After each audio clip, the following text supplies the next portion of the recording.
ጾም ማለት ምን ማለት ነው? 1 2 3 ጾም ማለት መታቀብ፣ መወሰን፣ መከልከል ማለት ነው።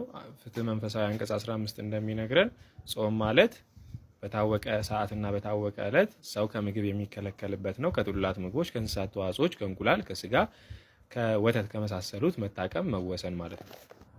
በቤተ ክርስቲያናችን ስንት አጽዋማት አሉ? 1 2 3 በቤተ ክርስቲያናችን 7 አጽዋማቶች አሉ። የመጀመሪያው የድህነት ጾም ወይም ደግሞ ሮብና አርብ የምንጾመው ጾም ነው። ሁለተኛው የአብይ ጾም ነው። ሶስተኛው የሐዋርያት ጾም፣ አራተኛው የፍልሰታ ጾም፣ አምስተኛው የነቢያት ጾም፣ ስድስተኛው የገሃድ ጾም ነው። ሰባተኛው ደግሞ የነነዌ ጾም። ስንጾም እንዴት መጾም አለብን?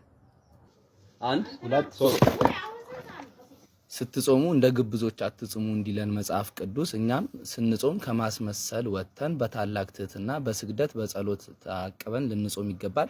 ስንጾም ከምግብ ብቻ ሳይሆን ሊቁ ቅዱስ ያሬድ እንዳለን አይን ክፉ ከማየት ትጹም፣ ጆሮም ክፉ ከመስማት ትጹም፣ እግርም ክፉ ቦታ ከመሄድ ተከልክሎ መጾም አለበት። ግን ይሄንን ማድረግ ያለብን በጾም ብቻ ሳይሆን በእለት ተእለት ኑሯችን ይሄንን ሕግ ተከትለን ልንኖር ይገባል። ለሌሎች ኦርቶዶክሳውያን ወንድም እህቶቻችን እንዲደርስ ሼር፣ ፎሎ፣ ኮፒ ሊንክ ማድረጋችሁ እንዳትረሱ በእግዚአብሔር ስም እናሳስባለን።